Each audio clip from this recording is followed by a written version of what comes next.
Hello student, मैं श्रीमती कल्पना Arora, associate professor SPCGCA। आज हम BSc पार्ट सेकंड के पेपर सेकंड के अंतर्गत intensity and position of IR band को डिटेल से पढ़ेंगे। जैसा कि हम देखते हैं कि किसी भी कंपाउंड का IR स्पेक्ट्रा जब हम याद करते हैं तो उसकी बैंड की पोजीशन क्या होगी और उसकी तीव्रता क्या होती है, वह उस मॉलिक्यूल की आणविक संरचना पर निर्भर करती है, जिसके निम्न कारक होते हैं। फर्स्ट है bond energy, second hydrogen bonding, third coupled vibration, fourth overtone और फिफ्थ फर्मी रेजोनेंस होता है। इसको एक एक करके हम डिस्कस करेंगे। बॉन्ड एनर्जी या बॉन्ड स्ट्रेंथ, जैसा कि हम पहले लेक्चर में पढ़ चुके हैं कि किसी भी कंपाउंड में कुल मिलाकर दो प्रकार के कंपन होते हैं, स्टिचिंग और बेंडिंग वाइब्रेशंस होते हैं। जो बॉन्ड मॉलिक्यूल के मध्य में पाए जाते हैं उसमें स्टिचिंग वाइब्रेशंस पाई जाती हैं, और जो सिरे के साइड्स के बंद होते हैं उनमें स्टिचिंग और बेंडिंग दोनों वाइब्रेशंस जो है वो पाई जाती हैं। दोनों प्रकार के कंपन में बेंडिंग वाइब्रेशन के लिए हमको कम ऊर्जा की आवश्यकता होती है। इनकी IR एब्जॉर्प्शन पीक जो है वह कम ऊर्जा या कम तरंग दैर्ध्य पर हमको प्राप्त होती है, जबकि स्टिचिंग वाइब्रेशन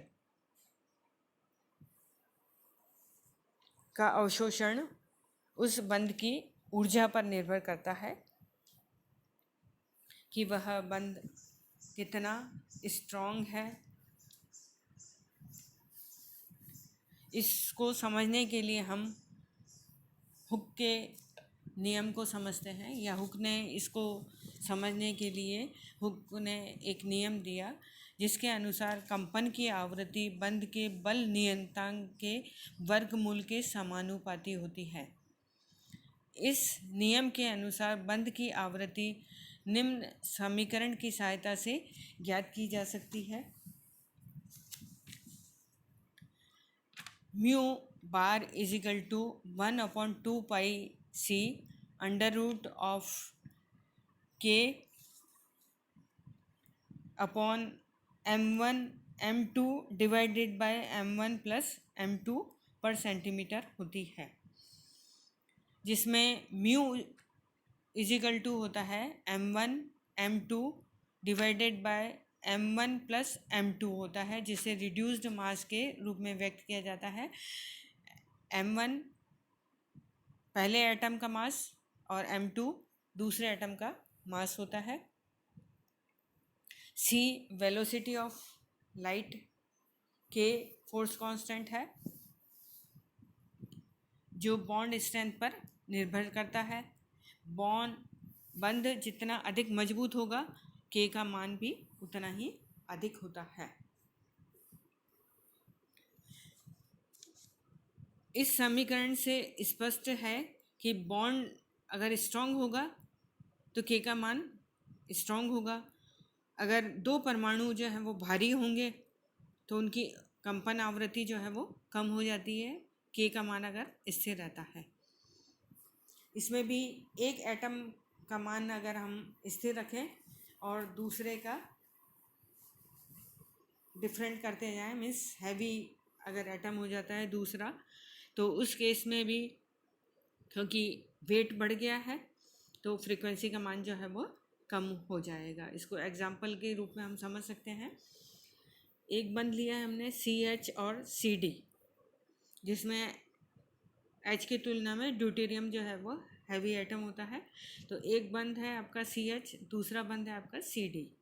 तो वेट ड्यूटेरियम का हैवी होता है हाइड्रोजन की तुलना में, तो वेट बढ़ गया है तो फ्रीक्वेंसी जो है वो कम हो जाती है। तो CH के लिए स्टिचिंग वाइब्रेशन जो है वो 2800 से 3100 पर सेंटीमीटर पर प्राप्त होती है, जबकि CD के लिए 2200 पर सेंटीमीटर पर फ्रीक्वेंसी हमको प्राप्त होती है। इसी का दूसरा एग्जांपल और हम ले सकते हैं जिसमें OH बॉन्ड और OD बॉन्ड, वेट बढ़ रहा है, फ्रीक्वेंसी जो है वो कम हो जाएगी। तो OH के लिए स्टिचिंग फ्रीक्वेंसी 3570 पर सेंटीमीटर पर, और OD के लिए स्टिचिंग वाइब्रेशन की फ्रीक्वेंसी वो 3630 पर प्राप्त होती है। तो इस प्रकार हमने देखा कि वेट बढ़ने पर फ्रीक्वेंसी की मान में जो है वो कमी हो जाती है। इसी प्रकार K के लिए हम देख सकते हैं, K की वैल्यू अगर बढ़ रही है मीन्स बॉन्ड स्ट्रेंथ बढ़ रही है, जिसमें हम कह सकते हैं सिंगल बॉन्ड से डबल बॉन्ड आया, डबल बॉन्ड से ट्रिपल बॉन्ड आया, तो बॉन्ड स्ट्रेंथ जो है वो बढ़ रही है, सिंगल से बढ़ती हुई डबल पे, डबल से बढ़ती हुई ट्रिपल पर होती है। तो बॉन्ड स्ट्रेंथ बढ़ रही है तो उसका मान भी जो है वो ज़्यादा होगा, जिसको हम एग्जाम्पल के द्वारा समझ सकते हैं। एक सिंपल एग्जाम्पल देखते हैं हम, जैसे C single bond, C double bond और C ट्रिपल बॉन्ड के अंतर्गत देखते हैं। तो C ट्रिपल बॉन्ड जो कि सबसे स्ट्रॉन्ग बॉन्ड है, तो उसके लिए फ्रीक्वेंसी का मान अधिक होगा, जो है आपका 2100 पर सेंटीमीटर पर प्राप्त होता है। C डबल बॉन्ड C जो कि C ट्रिपल बॉन्ड से कम स्ट्रेंथ वाला है, तो उसके लिए फ्रीक्वेंसी का मान भी जो है वो कम हो जाता है, तो वो 1650 पर सेंटीमीटर पर प्राप्त होती है। इसी प्रकार C single bond C bond strength और कम हो गई तो फ्रीक्वेंसी का मान और कम हो गया, जो कि हम देखते हैं कि 1000 पर सेंटीमीटर पर प्राप्त होती है। इसी प्रकार से और एग्जांपल हम देख सकते हैं जो सिंगल बॉन्ड और डबल बॉन्ड और ट्रिपल बॉन्ड वाले, जिसमें हम देखते हैं कि CC CO CN सिंगल बंद हैं, उनके लिए फ्रीक्वेंसी का मान जो है वो 1300 से 800 पर सेंटीमीटर पर प्राप्त होता है। डबल बॉन्डेड देखते हैं C double bond C double bond O, C double bond N double bond O, जो कि इंडेक्स में भी दिया गया है टाइप ऑफ बॉन्ड्स के अंतर्गत। उसके लिए क्योंकि बॉन्ड स्ट्रेंथ बढ़ गई है तो फ्रीक्वेंसी जो है वो बढ़ जाएगी, 1900 से 1500 पर सेंटीमीटर प्राप्त होती है। इसी प्रकार ट्रिपल बॉन्ड वाले देखते हैं बंद, C triple bond C triple bond N,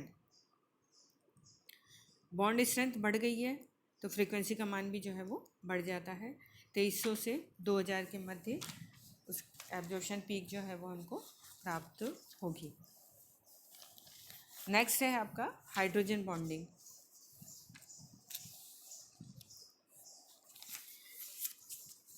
किसी यौगिक में हाइड्रोजन बॉन्ड की संभावना होती है तो यौगिक के अवशोषण की आवृत्ति जो है वो प्रभावित हो जाती है।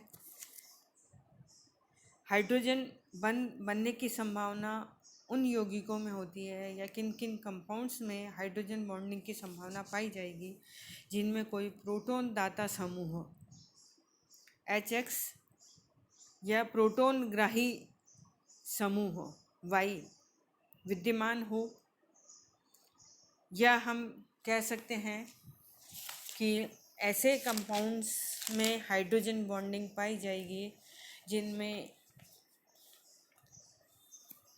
एक हाइड्रोजन एटम दोनों तरफ 2 इलेक्ट्रोनेगेटिव एटम से जुड़ा हुआ हो। तो ऐसे जो कंपाउंड्स होते हैं उनमें हाइड्रोजन बॉन्डिंग जो है वो पाई जाती है, जिसमें एग्जांपल हम ले सकते हैं OH वाला, NH वाले एमीन्स, अल्कोहल्स, एसिड्स जिनमें OH बंद हो और NH बंद हो, उनमें हाइड्रोजन बॉन्डिंग की संभावना जो है वो पाई जाती है।